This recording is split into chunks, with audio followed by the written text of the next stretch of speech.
Oi, pessoal, tudo bem? É sempre uma grande alegria estar aqui com vocês. Mais um dia para a gente conversar sobre assuntos tão relevantes à nossa maternidade. Antes da gente começar a conversar, quero lembrar vocês do nosso Instagram, que é o @maternidadenareal.ipptv, e o nosso e-mail, que é o maternidadenareal@ippinheiros.org.br. Conversem conosco. É sempre uma grande alegria ter vocês, o feedback de vocês, e o chat está aí, aberto, e sempre tem uma de nós assistindo o programa para responder uma dúvida, um comentário. Participem conosco. Hoje a gente vai conversar sobre um assunto muito importante, mas que também é um tabu: a depressão pós-parto. Mais de 80% das mulheres sofrem uma tristeza, uma melancolia ao chegar em casa. Eu acho que é aquela depressão pós-hospital, quando tudo vinha pronto e você percebe que agora é você que troca o bebê, agora é você que dá banho no bebê, agora não tem mais a comida quentinha chegando na sua cama pronta, e você tem que assumir tudo aquilo e mais um bebê que a gente não tem nem ideia de como tratar. Apesar de achar que a gente já sabia tudo, não é mesmo? Tenho certeza que você em casa também leu diversos livros, seguiu blogs e tudo mais. Mas a realidade é essa tristeza vem. E onde a gente precisa parar para olhar se essa tristeza deixou de ser o normal e passou a ser uma preocupação medicamentosa? A gente precisa procurar um médico, um profissional. E é sobre isso que a gente vai conversar. Antes da gente entrar propriamente no nosso assunto, eu quero chamar o nosso depoimento de mãe, que hoje está super especial, e eu já quero agradecer a Silvana pela vulnerabilidade dela. Pode rodar o quadro Depoimento de Mãe.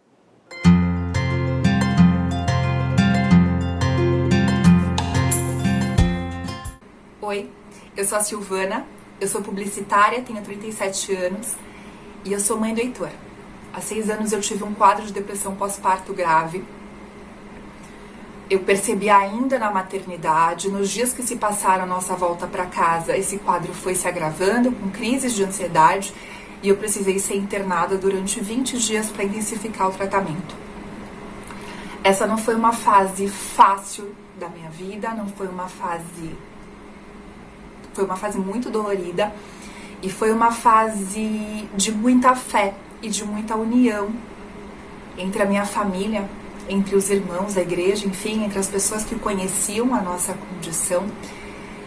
E se tem uma coisa que hoje eu entendo que Deus usou a minha vida e que Deus ainda continua usando, é para dizer para mulheres que estão nessa condição de que depressão pós-parto é uma coisa normal. Você não precisa ter vergonha, você não precisa ter medo, você precisa ter fé e buscar ajuda. Ajuda de uma rede de apoio que esteja ao seu redor para ajudar com relação ao seu bebê e com relação à sua vida, às atividades cotidianas da sua casa, enfim, e ajuda profissional de tratamento, de medicação se necessário, de terapia, de uma alimentação que seja mais equilibrada, de manter a atividade física, que tudo isso é importante para que a gente tenha paz com a gente e paz com Deus. Se você conhece alguma mulher que está passando por um quadro de depressão pós-parto, ofereça ajuda, ofereça a mão, ofereça cuidar um pouquinho do bebê. Separar 5 minutinhos, 10 minutinhos, para que ela possa tomar um banho tranquila, ou levar uma comida quentinha, que é sempre bom. Se você está se percebendo com sintomas de depressão pós-parto, busque ajuda, peça ajuda, levante a mão. Sempre tem uma irmã da igreja, sempre tem uma amiga, uma tia, uma avó que passou pela mesma coisa que você. Não precisa ter vergonha, só precisa ter fé, manter a fé, manter a esperança e saber que você não está sozinha.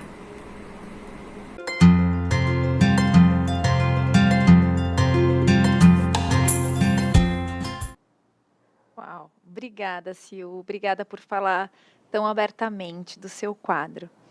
E O baby blues e a depressão pós-parto são comuns e 25% das mulheres realmente têm a depressão. E estamos aqui hoje, eu, B, Paty e Thaisa, que vai se apresentar para a gente, né, Thaisa? Conta para a gente um pouquinho da sua experiência, do que você faz. Primeiramente, eu gostaria de agradecer o convite, a oportunidade de estarmos aqui juntos, vai ser bem enriquecedor para mim. Eu sou Thaisa, eu sou médica formada pela Universidade Federal do Espírito Santo, e eu vim para São Paulo realizar a residência médica. Eu fiz clínica médica na Santa Casa de São Paulo, depois fiz reumatologia pelo Hospital das Clínicas da Faculdade de Medicina da USP e estou concluindo meu doutorado lá. Sou mãe da Antonella, ela tem 1 ano e meio agora, minha filhinha.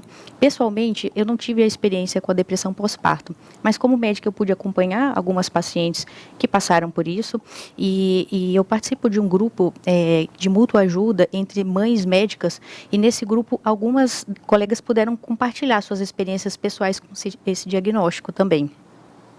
Nossa, que legal. Obrigada por estar aqui conosco, né, Paty? Pode começar. Quando a gente fala de depressão, no modo geral, né, Thaisa, é fácil a gente associar com tristeza e ou perda, né? Isso já é uma... Em qualquer fator da vida, setor da vida, em qualquer... seja mulher, seja homem, isso acontece, né? A perda de um trabalho, a decepção por alguma coisa que não foi alcançada. Então, isso gera ansiedade, frustração e a depressão, né?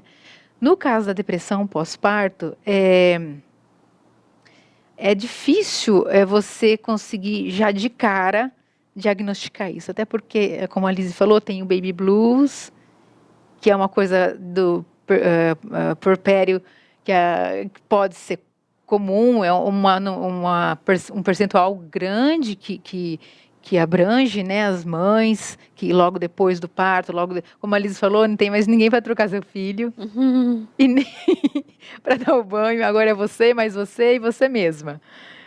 Então, assim... você vê o baby blues e para entrar no fator depressão, diagnóstico de depressão, existe uma linha tênue, né? Perfeito. E que geralmente a gente não percebe, né? Então ajuda a gente a entender isso, quais são esses sinais, os fatores de risco, até quando, né? Uma coisa é uma coisa, outra coisa é outra coisa. Sim, como a Lizzy falou, né, a depressão pós-parto, ela está prevalente até 10, 25% das mulheres. O baby blues já é um pouco diferente, ele vai abranger aí de 80, 90% das mulheres, ou seja, é mais do que a maioria. É muito. E ambas essas alterações, elas fazem parte de um espectro que a gente chama de transtornos do humor. Tá? Então, são alterações do humor, elas são mediadas muito pela carga emocional que vem atrelada a essas mudanças bruscas hormonais. A grande diferença seria que o baby blues, ele é um curto período, ele aparece um pouco mais rápido, ele começa ali pelo 3º a 5º dia do puerpério, então é bem no comecinho mesmo, é caracterizado por um período de emoções voláteis, essa é a palavra. Aquele cansaço, aquela privação de sono, muitas vezes se confunde com uma tristeza, mas é importante caracterizar, para quem estiver assistindo, que esses momentos são intercalados por momentos de intensa alegria, de intensa satisfação, porque ao contrário do que você disse, não houve uma perda, né? Pelo contrário, houve um ganho na família, um presente. A maioria das mulheres planejaram, conquistaram aquele filho, sendo o primeiro, não sendo. Então, muitas vezes a mulher se vê perdida nesse sentimento, né, uma coisa nova, e tem muito a ver com a oscilação. Os hormônios que sustentam a gestação, eles são diferentes.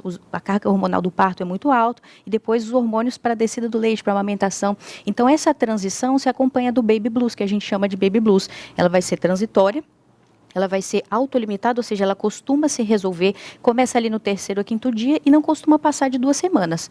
Como são sintomas leves e são bem passageiros e se resolvem sozinho, acaba não precisando de um tratamento específico. Já a depressão pós-parto, que é essa que a Lizzy comentou, que é até 25% das mulheres, os sintomas vão ser um pouco mais acentuados, e essas mulheres vão elas não vão começar logo nos primeiros dias. Tá? Pode ser que ocorra desde a gestação, a depressão, isso é até descrito, mas o mais comum é que depois de 3 semanas, 4 até 8 semanas, comecem esses sintomas de tristeza, de falta de vontade, de falta de energia, e eles perduram mais tempo, eles vão ultrapassar 2 meses. Aí sim a gente sabe que a depressão pós-parto já não é mais o baby blues. E a depressão pós-parto, ela pode perdurar até o primeiro ano do bebê, às vezes até o segundo ano. Uau. Então, por ser mais intensa, mais prolongada, e se ela não for diagnosticada e tratada prontamente, ela pode trazer prejuízos. Então, por isso que ela demanda mais atenção da nossa parte. Nossa, quanta informação, né? Sim. E eu imagino assim, como que é difícil, porque para mãe chegar a esse estágio de identificar que ela realmente está com problema, porque essa fase, quando chega o recém-nascido, é uma fase muito nova, né? Então é muita coisa diferente que a gente está aprendendo.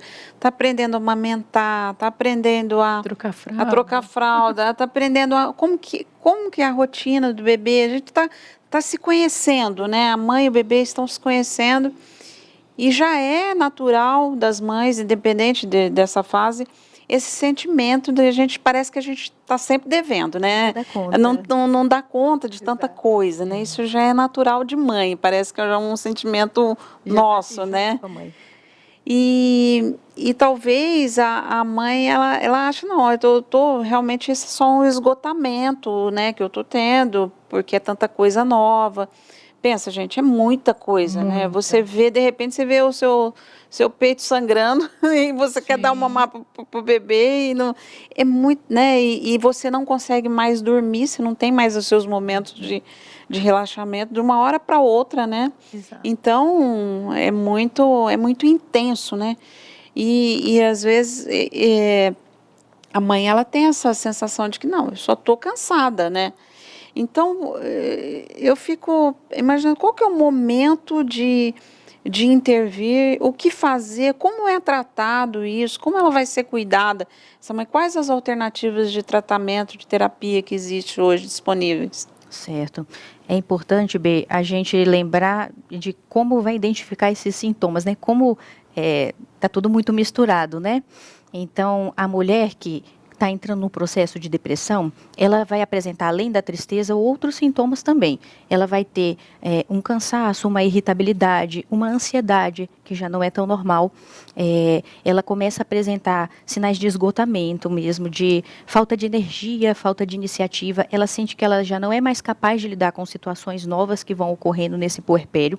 E ela pode ter alterações também do sono, do apetite, e é interessante que essas alterações de sono e apetite, elas podem ser tanto para mais quanto para menos. Algumas mulheres passam a querer comer mais, ficar naquele padrão mais beliscador, né, demonstrando uma ansiedade. Outras mulheres param de comer, e é tão importante se alimentar bem nessa fase da amamentação. Algumas mulheres ficam muito sonolentas, até pela privação do sono, e outras ficam totalmente enérgicas, elétricas. E você vê, nossa, ela está sendo forte, ela não está dormindo. E aquilo, às vezes, você começa já a perceber.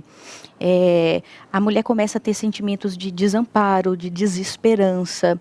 Então, aí é o momento que você vê, e se prolonga, a gente prestar atenção nessa questão de ultrapassar 2 meses, a criança já está um pouquinho maior, a amamentação já foi estabelecida. Então, não é só preocupação, não é só cansaço, não é só esgotamento. É sinal de que algo vai mais para frente e precisa de atenção. Outra coisa que dá as dicas para a gente são os fatores de risco. A gente tem fatores que aumentam a chance dessa mulher ter. Não necessariamente quem tiver um ou outro fator de risco irá ter, mas se você está próximo à mulher que apresenta essas características e começar com a tristeza mais prolongada, já pode pensar no diagnóstico. Os fatores podem ser relativos ao bebê, à gestação, algumas gestações mais de risco, em que a mulher ficou já mais de repouso, ou que teve alguma intercorrência, partos que foram muito prolongados, exaustivos, ou que teve algum problema. Quando a criança nasce com algum problema de saúde, às vezes aquilo é um choque para a mulher, malformações do bebê, e alguns fatores da própria mulher. Mulheres que vivem em situações sociais mais complicadas, às vezes um relacionamento conjugal ou um relacionamento conflituoso na família, com a mãe, com a sogra, problemas de desadaptação na vida profissional, tanto na gestação quanto no retorno dessa mulher para o emprego. Tudo isso pode somar a essas alterações hormonais, a essa carga, e a gente já vai observar em todo o contexto que está ocorrendo algo com aquela mulher. Interessante que na internet existe disponível, amplamente disponível, um documento que chama Escala de Depressão Pós-Parto. São 10 perguntas bem simples. E essas perguntas têm 3 ou 4 respostas para a mulher escolher o que ela mais se identifica. É como aqueles testes que a gente faz, né, na adolescência, que faz uma pontuação. Essa pontuação ela pode indicar que aquela mulher tenha o risco da depressão pós-parto. Então, as próprias mulheres que às vezes estão em dúvida se elas apresentam, se esses sintomas são só cansaço ou seria depressão, ou um conhecido pode abrir em algum site ou baixar, responder as 10 perguntas, e aquilo já vai ser um indício de procurar um médico. Em geral, o médico que vai observar isso é o próprio obstetra que está fazendo o pré-natal. Às vezes a mulher já vai dar esses fatores de risco, esses sinais. Às vezes nos retornos, logo após o nascimento do bebê, o médico abre essa pergunta: você está sentindo bem? Como você está? E a mulher cria esse canal de comunicação. O próprio obstetra às vezes já começa o tratamento, ou o mais ideal é caminhar para o psiquiatra. Idealmente é tratado pelo psiquiatra essa condição. E mais ideal ainda é que seja uma equipe multidisciplinar. O psiquiatra vai acompanhar, vai confirmar o diagnóstico, ele vai prescrever medicações. Nesse momento eu acho importante lembrar que não vale a pena fazer automedicação, né? Às vezes a mulher conhece alguma medicação, já tomou previamente algum antidepressivo, ou conhece algum familiar que toma e quer tomar. Mas essas medicações são escolhidas pelo especialista porque elas têm que ser compatíveis com a amamentação, com esse momento tem que ser seguras para o bebê também. O psiquiatra também prescreve terapias, e aí um psicoterapeuta pode acompanhar, um psicólogo. Então, o tratamento vai muito por esse caminho, sendo que o mais importante para a gente vai ser identificar. Até para o médico é difícil. Às vezes já chega para o médico, já está um pouco mais fácil, porque outras pessoas identificaram e levaram a mulher até ali. Mas no começo é bem complicado mesmo, a gente tem que observar todos esses fatores. E você acha que é comum o obstetra fazer essa investigação no retorno? Eles têm, no geral, eles têm esse direcionamento para perguntar, para investigar mesmo? Sim, como são questões bastante prevalentes, né? Mesmo a depressão pós-parto, se a gente pensar em 25%, é um quarto das mulheres, né? Um quarto de nós vai sofrer com isso. Idealmente, eles são preparados para perguntar, mas a gente sabe que a realidade, muitas vezes a gente tem consultas corridas, né? Tanto pela agenda do profissional, quanto para a gente doida para voltar para casa para amamentar, já está o horário corrido, às vezes o neném está ali na sala de espera, e pode passar batido, B. Mas, idealmente, o médico que vai iniciar essa conversa, que vai confirmar esse diagnóstico, idealmente seria o obstetra. Eu diria que não. Obstetra? De cara. Para identificar. Para identificar é o obstetra. Para identificar. Entendi. É o canal, vamos dizer assim, a interface que a paciente teria com a medicina. O primeiro contato é o seu próprio médico. Entendi. Né? Poucas mulheres vão ter esse cuidado, vamos dizer assim, essa percepção é bem difícil. Para ir direto. Para ir direto ao psiquiatra. Então, acaba que o obstetra vai encaminhar, né? Mas a porta de entrada no sistema de saúde seria isso. Eu fiz uma pergunta provocativa e já ouvi aqui. Eu diria que não. Eu Mas diria explica que aí, não, Patrícia. por uma experiência que eu tive. Né? Não foi comigo, mas foi com uma pessoa muito próxima. E no caso dela, nem o marido conseguiu identificar que ela estava em vias de fato.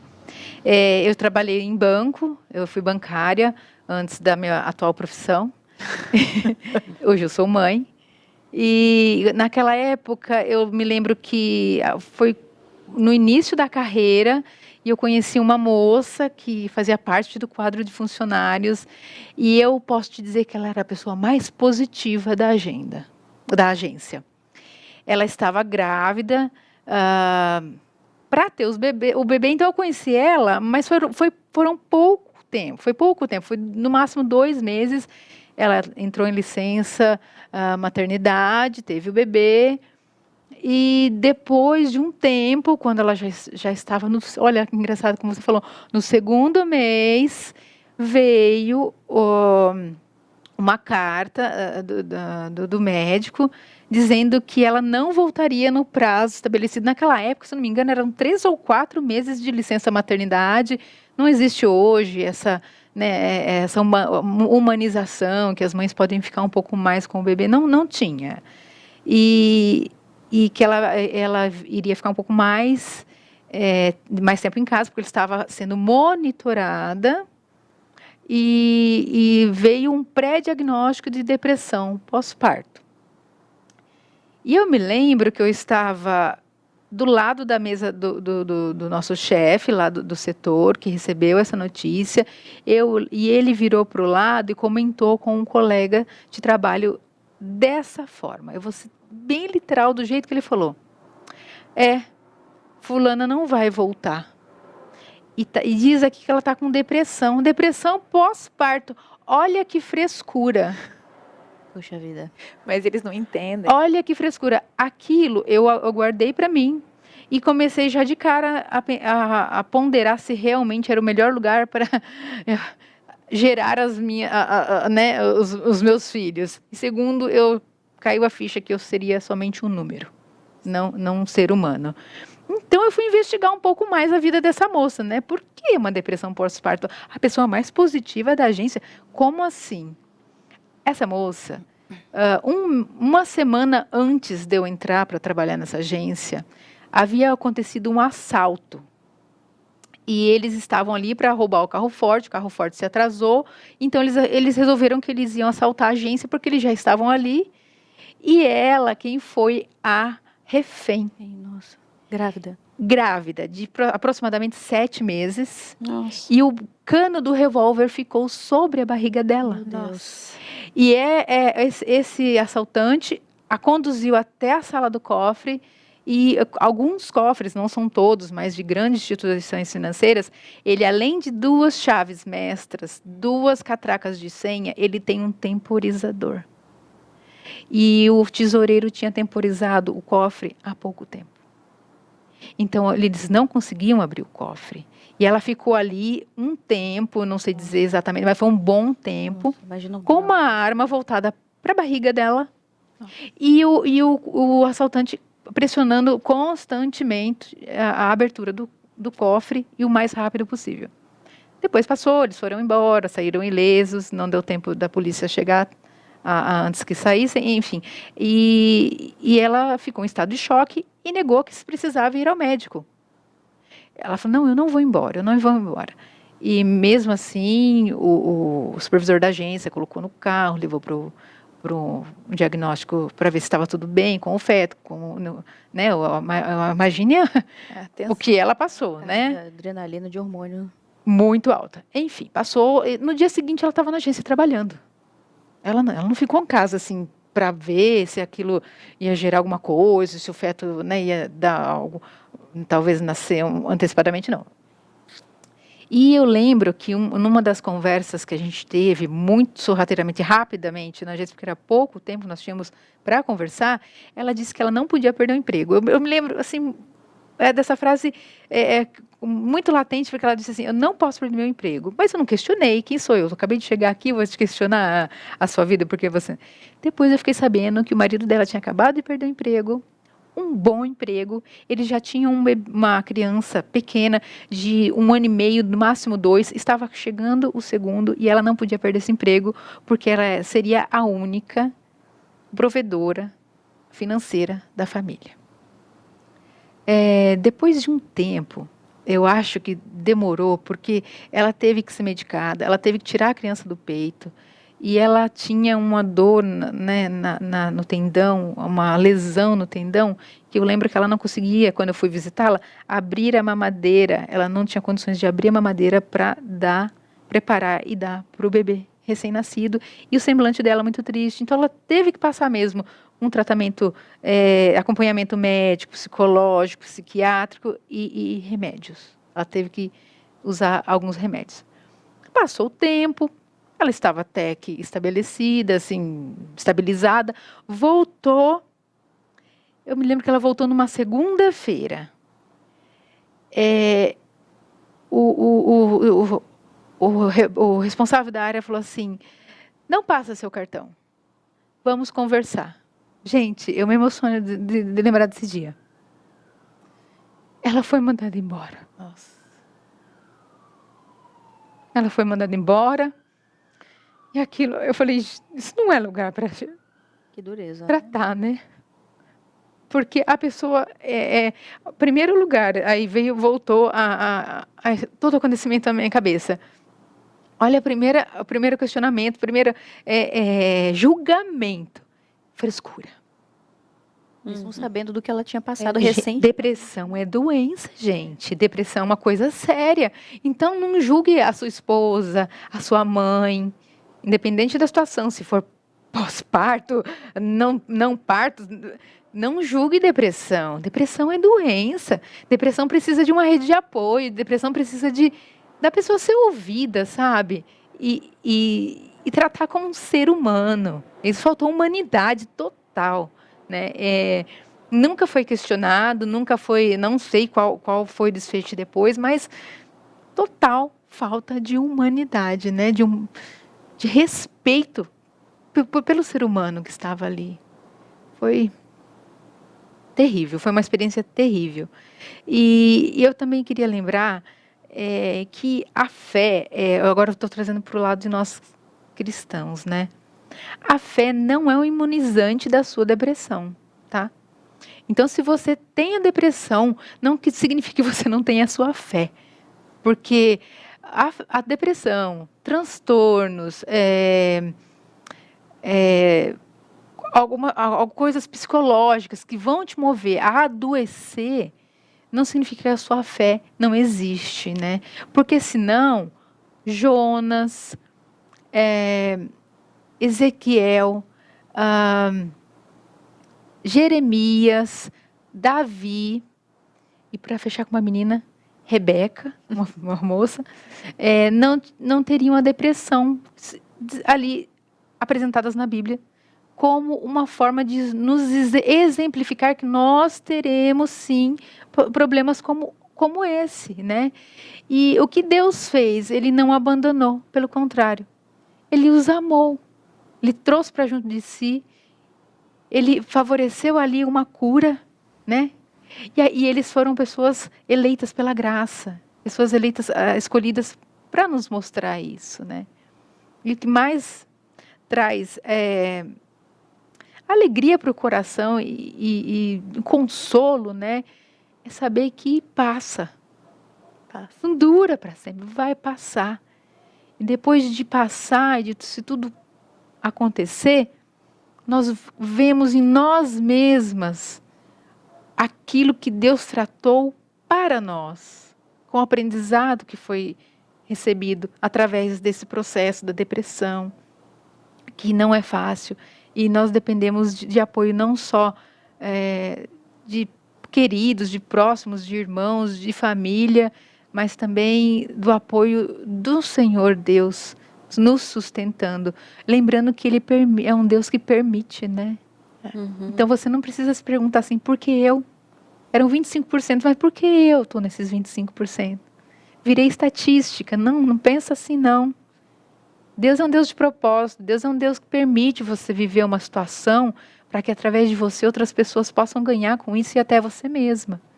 Né? Então, Eu lembro do Tiago, É. né, que fala que a gente precisa, às vezes a gente precisa passar para poder consolar, é demais. Exatamente.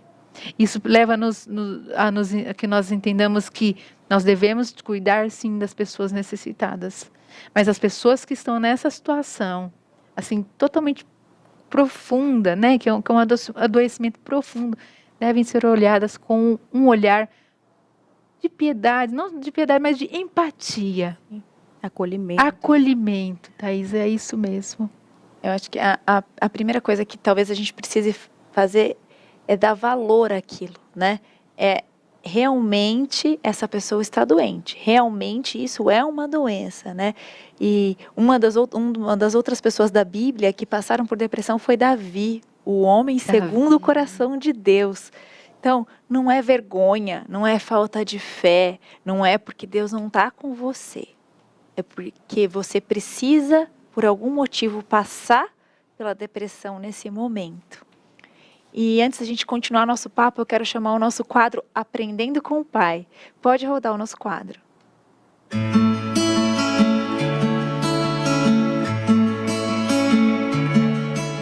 Oi, gente, tudo bem? Hoje, aqui no Aprendendo com o Pai, a gente vai refletir juntas sobre um caso de depressão que a gente vê relatado aqui na Bíblia. E é o caso do profeta Elias. A gente lê lá no capítulo 18 de 1 Reis que Elias estava experimentando um momento muito especial, experimentando a presença, o poder de Deus, dando vitórias para Elias. Ele tinha acabado de derrotar 450 profetas de Baal através do poder de Deus. Logo na sequência, Elias, ele orou pedindo a Deus que mandasse chuva. O céu estava limpo, lindo. Deus ouviu a oração de Elias e mandou uma chuva super forte. Imagina só, a gente quando pensa nessa presença de Deus, nesse poder de Deus ali na vida de Elias, imagina que Elias devia estar forte, devia estar seguro, devia estar super firme. Só que não é isso que acontece. Logo na sequência desses fatos, lá no capítulo 19, a gente vê que Elias não estava assim, super seguro e firme, não. Eu quero ler com você 1 Reis 19, versículos 4, 5 e 6. Está escrito assim: Ele mesmo, porém, se foi ao deserto, caminho de um dia, e veio e se assentou debaixo de um zimbro, e pediu para si a morte, e disse: Basta! Toma agora, ó Senhor, a minha alma, pois não sou melhor do que os meus pais. Deitou-se e dormiu debaixo do zimbro. Eis que um anjo tocou e lhe disse: Levanta-te e come. Olhou ele e viu junto à cabeceira um pão cozido sobre pedras em brasa e uma botija de água. Comeu, bebeu e tornou a dormir. Gente, Elias aqui, ele estava sendo ameaçado de morte por Jezabel. E diante dessa ameaça, ele então entra em depressão, entra numa tristeza profunda, a ponto de desejar morrer. E Deus, o que Deus faz? Condena Elias por se sentir fraco, mesmo tendo acabado de experimentar o poder de Deus? Não. Deus cuida de Elias. Deus envia um anjo que vai lá preparar uma comida para ele, que vai ali proteger e cuidar de Elias.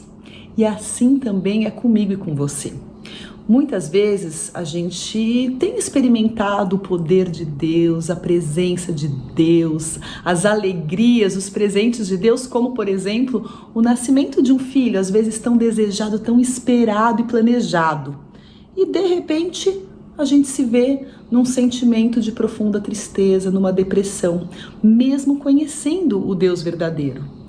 E esse Deus, o que ele faz? Ele não nos condena, ele nos ampara, ele cuida de nós, assim como cuidou do profeta Elias. O profeta Elias, ele é um herói da fé e também passou por um momento de crise, um momento de tristeza e depressão. Nós também estamos sujeitas a isso.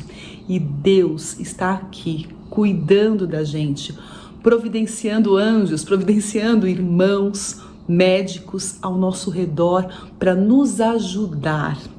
E a gente tem que enxergar nessa ajuda a mão de Deus, assim como foi com o profeta Elias. E a gente pode ter no nosso coração a certeza que apesar dos nossos sentimentos, Deus continua fiel, Deus continua nos amando e pronto a cuidar de nós. E para encerrar, eu quero refletir e trazer para você o Salmo 34, versículo 17, que diz o seguinte: Clamam os justos e o Senhor os escuta e os livra de todas as suas tribulações. Que isso seja uma verdade nas nossas vidas, que a gente clame ao Senhor nos momentos nossos de angústia, de depressão. E a gente pode ter a certeza que Ele vai nos livrar de todas as nossas tribulações. Que Deus nos abençoe.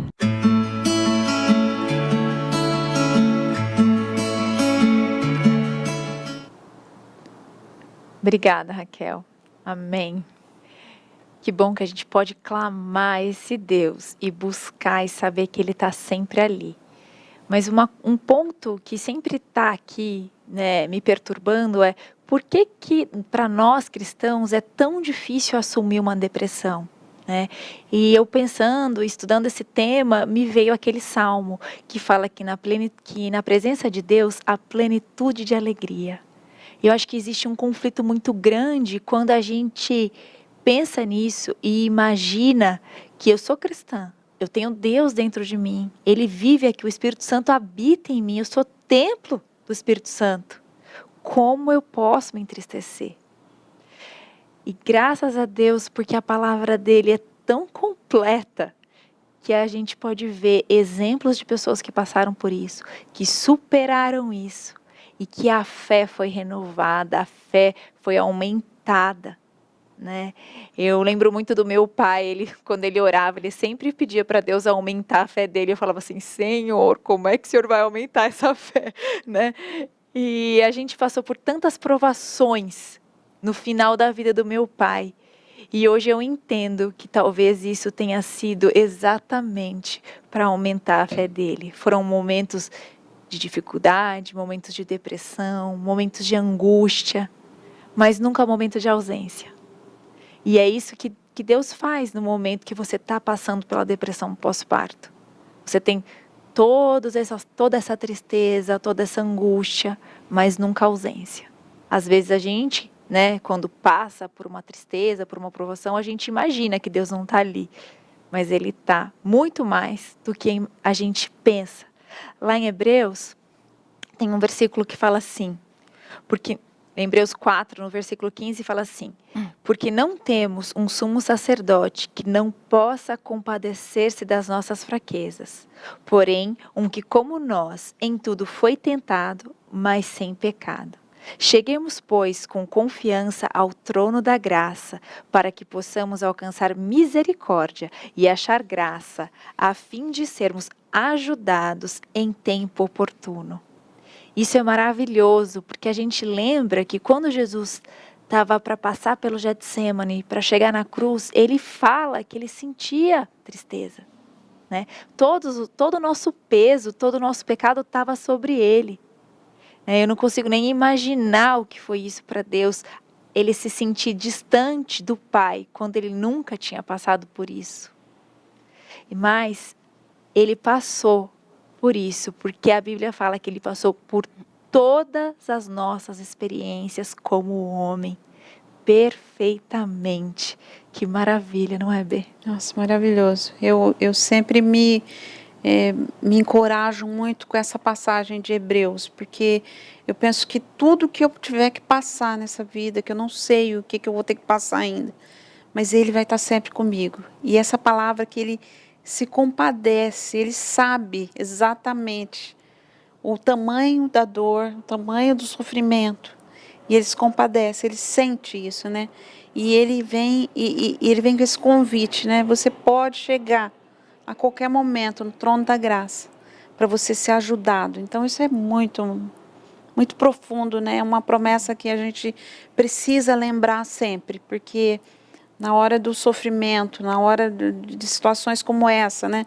De depressão, você saber que o Senhor Jesus está com você, né? Sentindo a tua dor e te ajudando, faz toda a diferença, né? Agora, tem uma coisa também que a gente precisa lembrar, é que as pessoas precisam de Deus, né? Mas as pessoas precisam das pessoas também. Como é importante você ter pessoas te ajudando no momento que você está fraca, né? Sim.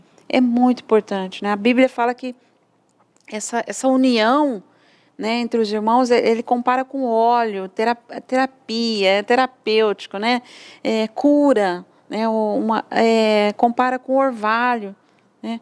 E a Bíblia fala que é ali que o Senhor determina a bênção, é onde tem a união. Então é um alerta para nós, né? Nós precisamos ser mulheres que ajudem outras mulheres também, que estejamos atentas a isso. Eu acho que a partir de hoje, um desafio aqui para a gente, né? E para quem está nos assistindo veja quem está grávido, quem acabou de ter um bebê, e vamos estender a mão, vamos perguntar, vamos provocar você está bem? Como você está hoje? Você precisa de ajuda? Né? Às vezes é uma coisa simples que a gente pode fazer, né? O marido também, gente, eu me lembro muito assim, como meu marido foi tão determinante naquela época, assim, da chegada dos bebês, né? Ele nem sabia, eu já comentei com vocês aqui, ele nem sabia segurar um bebê quando teve a primeira filha. Ele pegava de um modo muito engraçado, que a cabecinha ficava lá para baixo e ele ficava se entortando, assim, era muito engraçado o jeito que ele tentava pegar, né? Mas ele foi aprendendo e ele nasceu um pai, nasceu um marido, né? Uma pessoa assim, um apoio, renovou, foi tipo, sem palavras e sem cerimônias e sem uma festa, a gente renovou os votos ali. O fato do apoio, né? O cuidado, ele entender que essa alteração de humor, toda essa alteração que acontecia em mim, a cada parte, graças a Deus foram só 3, então ele pôde sobreviver, né? Sofreu pouco. Ele pôde sobreviver, esses 3, mas precisa de apoio, precisa de ajuda, precisa de um abraço, né? Aqui nos bastidores, né, a gente pode comentar, né? Hoje, quando eu cheguei, a Liz me perguntou, você está bem? Eu falei, estou bem. Ela falou, você está bem mesmo? Você quer um abraço? Gente, isso faz toda a diferença, né? Isso para mim, que eu não estou no puerpério, né? Você imagina para uma mãe que acabou de ter um bebê e está passando por um turbilhão de emoções, de transformações. Então, isso fica aqui um alerta para a gente procurar ser essa rede de apoio.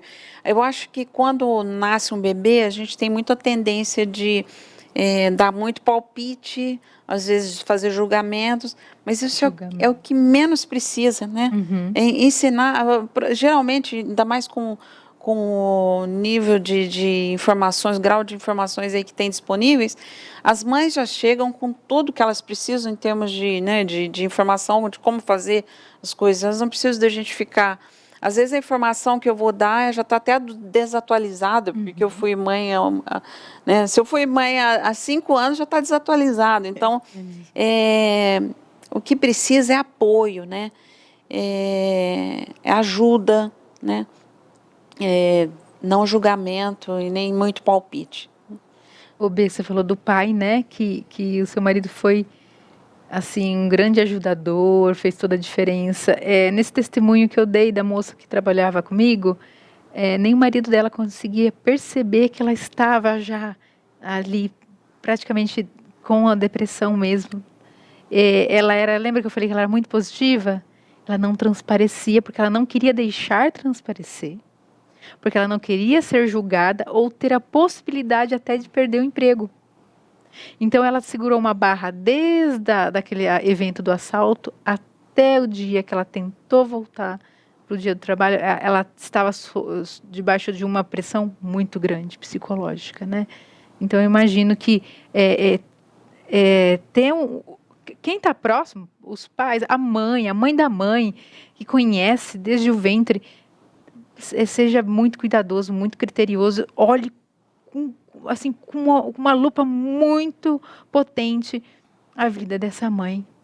Porque às vezes a gente não percebe que está dentro de casa, que a pessoa tá precisando de ajuda, né? Uhum. E como que a gente vai ajudar se a gente não percebe, passa batido, a euforia da criança que chegou, todo mundo, né, querendo visitar, ver. Você acha que essa rede de apoio faz parte da terapia? É possível? Com certeza, B. Eu ia falar exatamente isso. Não só parte da terapia, né? Muitas vezes evita mesmo. A mulher que tem esses fatores, que teria a possibilidade de desenvolver. Quantas mulheres não tiveram a graça, né, de alguém ali chegar junto, seja o marido, uma mãe. Aí dá um retrocesso, não resgata aquela mulher ali, às vezes o baby blues fica ali quase que querendo prolongar, virar depressão e não vira. Com certeza isso é muito comum. E outra coisa importante é essa questão da própria mulher ela tem dúvida, é um processo que a gente percebe que é muito sutil, né? As colegas que confidencializaram para mim, uma delas foi até muito interessante, que mesmo sendo médica, mesmo conhecendo isso como diagnóstico, e tinha um marido que trabalhava muito, chegava em casa só à noite, muito cansado, querendo dormir, e ela começou a perceber, algo não está bem, mas como ninguém me perguntou, ela mesma falou isso. A minha médica não me perguntou. Se o meu marido tivesse me perguntado, eu teria falado, eu acho que eu estou. Então, o canal de comunicação é super importante para ajudar, né, a mulher a perceber. Então, a importância da rede de apoio na prevenção, no diagnóstico e no tratamento, atenuando mesmo. Tá? Porque algumas pequenas coisas, né, como a B falou, né, perguntar como você tá, são coisas que às vezes não nos custam tanto, mas a gente esquece, né, se a gente não está passando mais aquilo, às vezes já esqueceu e não está presente ali. Então, a gente se qualificar com essas informações, né, é por isso que eu acho o programa super positivo, porque acaba trazendo esses temas que não vão mais ficar restritos só ao médico, à enfermeira, ao psicólogo. As mulheres tendo essa noção, porque nem todas passaram, vão poder ser o braço direito de outras, vão poder ser esse canal, né, no tratamento até. Com certeza terapêutico, sim. Que legal. E é inesgotável, né, esse tema, gente. Se a gente for pensar, eu fiquei aqui lembrando do meu puerpério, eu lembro que eu tive uma amamentação, quase não saiu, uma amamentação bem difícil, muito dolorida. E chegou um dia que na verdade, eu desejava que meu filho dormisse muito, para que ele mamasse pouco. E chegou um dia que o meu marido chegou e falou assim, Lizzy, você tá com depressão? Porque não é possível. Uau, Acho que você tá com depressão. Eu falei, não, eu não tô com depressão, eu tô com dor. São coisas diferentes. Se você vivesse com dor o dia inteiro, eu sentia muita dor. E aí você, assim, você estaria como eu, mas eu estou extremamente feliz. Eu tenho, né, eu percebia que eu não estava em depressão, né? Então, mas olha como foi, como ele teve essa sutil leveza, o feeling de chegar e perguntar, você tá com depressão? Você acha que essa tristeza tá além, né? Foi muito, muito positivo, muito legal. Então, se você também percebe, pergunte. Não tem nenhum problema perguntar, como a Thaisa disse, né? Às vezes o que a mãe está esperando é só uma pergunta, porque ela tem vergonha, em meio a tanta alegria, falar que ela está triste, né? Como é que eu posso dizer que estou triste com o meu filho acabando de nascer, né? Pergunte. Sempre pergunte. E, Thaisa, o que você pode deixar para a gente? Uma mensagem de encorajamento ou algum alerta? Conta pra gente. Bom, eu vou dividir em duas partes. Tem uma parte que eu acho interessante, de dar até como dica. Uma das colegas falou assim, se pequenos gestos que podem ser feitos, hoje em dia ela faz isso, porque como ela passou e não teve esse tipo de rede de apoio, ela ensina outras mulheres, ela faz e ela ensina nesse grupo, né? Algumas dicas que ela deu, claro que vão depender muito da sua relação, da sua intimidade com essa nova mãe, né? Mas ligar, mandar uma mensagem, perguntar, você já está pronta para receber uma visita? E às vezes a mulher mesmo acha que ela não queria, mas veio o convite e aí fala, não, eu acho que eu preciso de uma visita. E são pequenos gestos, gente, pequenos gestos.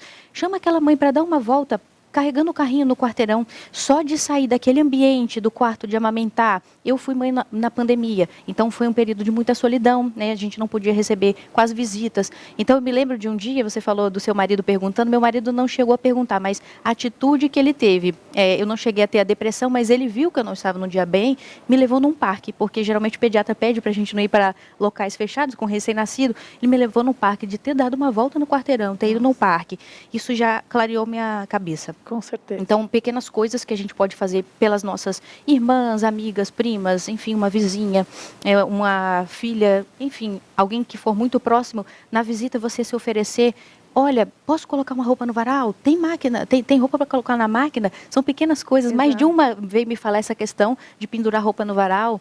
Algumas já até falaram de, me ofereceram marmitas congeladas como presente. Eu fiquei muito feliz, porque é uma preocupação. Você não sabe quem vai cozinhar, você não tem tempo. E nem sempre tem alguém que possa te ajudar com isso. Então, oferecer essa ajuda, na prática, né? Eu achei importante dar essas dicas de quem passou e de quem está colocando em prática e dando certo. E a parte espiritual, né? Que sejamos encorajadas a realizar da melhor forma possível segundo aquele que nos chamou para essa coisa tão fantástica que é o maternar, né? Tanto para o nosso maternar e quanto para sermos apoio para o maternar das nossas próximas, né? Então a gente tem que se encorajar, porque aquele que nos chamou, ele também nos capacita. Amém. Ele também vai estar junto conosco, como elas todas já falaram. O Senhor vai estar junto nos momentos, mesmo no vale. Então isso nos encoraja, tanto a exercer, quanto a pesquisar, a procurar saber, através da internet, de informações, de programas como esse, que tantos nos enriquecem, para a gente poder oferecer essa ajuda também, né? Não só saber pedir ajuda, como oferecer. Acho que é a parte mais importante. E eu acho que você falou da visita, né? Às vezes a mãe não quer receber uma visita porque ela fica com medo. Nossa, vou receber, tenho que fazer. Saiba de uma coisa. Se você está recebendo uma mãe na sua casa, a última coisa que ela espera é que você tenha um bolo, um café, a casa limpa. Muito pelo contrário, ela está esperando chegar lá e está tudo de perna pro ar. Então receba, abrace, sinta-se amada. A gente precisa disso. Tá chegando no fim, mas antes a gente não pode sair desse programa sem aquele nosso quadro super especial, o Alô Vovó. Pode rodar o quadro.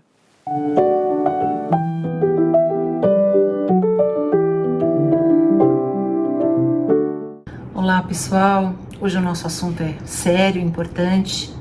Nós vamos falar um pouquinho sobre depressão pós-parto. Depressão pós-parto atinge de 10 a 15% das mulheres. Importante que a gente diferencie a depressão pós-parto de um estado conhecido como baby blues, que é a melancolia da maternidade. É um estado de transtorno de humor, que se caracteriza por alternâncias de momentos de alegria e momentos de tristeza.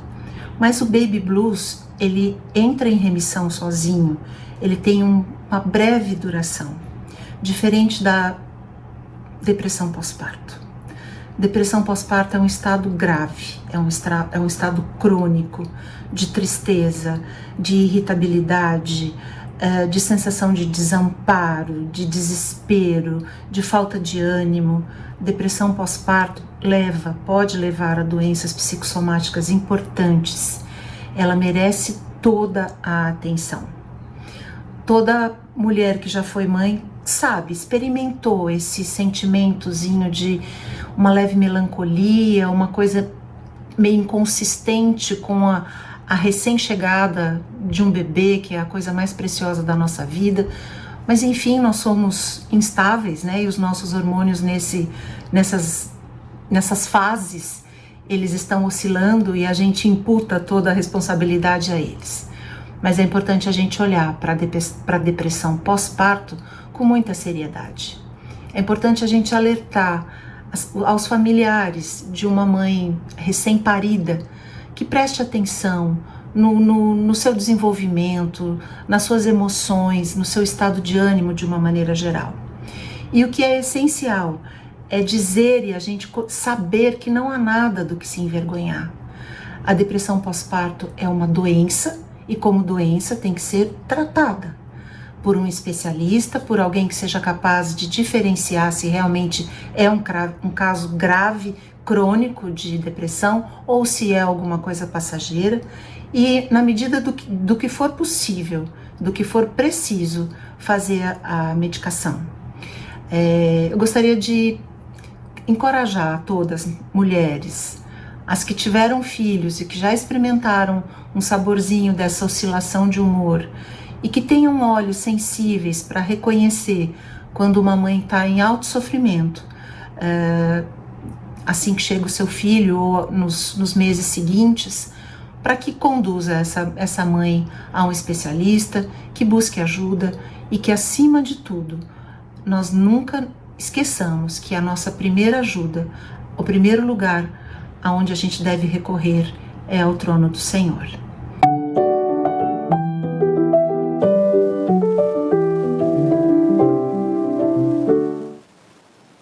Obrigada, Azul. Que bom que a gente pode descansar aos pés do Senhor. Até me lembrou aquela música Aos Pés da Cruz, né? E mesmo quando eu chorar, as minhas lágrimas serão para regar a minha fé e consolar meu coração. Que bom que a gente pode descansar nos pés do Senhor. E que bom que a nossa fé, aliada à medicina, é capaz de fazer maravilhas. Confie nesse Deus, descanse nesse Deus. Lá no Salmo 23, nos 4 primeiros versículos, ele fala o seguinte: o Senhor é o meu pastor e nada me faltará. Ele me faz repousar em pastos verdejantes. Leva-me para junto das águas de descanso. Refrigera minha alma. Guia-me pelas veredas da justiça, por amor do seu nome. Ainda que eu ande pelo vale da sombra da morte, não temerei mal nenhum. Porque tu estás comigo, o teu bordão e o teu cajado me consolam. E lá no versículo 6 fala assim: bondade e misericórdia, certamente, não é talvez, certamente me seguirão todos os dias da minha vida e habitarei na casa do Senhor para todo sempre. Que bênção, que maravilha é a gente ter esse Deus em quem a gente pode descansar, confiar e estar sempre aos pés dele. Se você está passando por isso, não se atemorize, não temas. É isso que Deus está falando para você. Ele está segurando na sua mão. Peça ajuda, não somente para Deus, para quem está do seu lado. Não tenha vergonha. Eu acho que a gente já falou isso aqui mais de uma vez, mas eu vou falar mais uma. Não tenha vergonha. É uma doença. Você não é a única e nem a última. E nós estamos aqui para te ajudar. E agora eu queria fazer um desafio, como a B falou, para nós mulheres. Sejamos a diferença. Comece em nós essa mudança de julgamento. Estejam prontas para ouvir, prontas para ajudar e prontas para falar, porque a gente pode passar por diversas provações e por diversos vales na nossa maternidade. Mas quando a gente está em Deus, nós temos uma família e a gente nunca está só. E Ele sempre tem graça e misericórdia para nós, porque é um belo lugar na graça de Deus para a maternidade. E esse programa acaba aqui, mas tem sempre um continuar da gente junto. Um super beijo e até o próximo programa. Tchau, pessoal!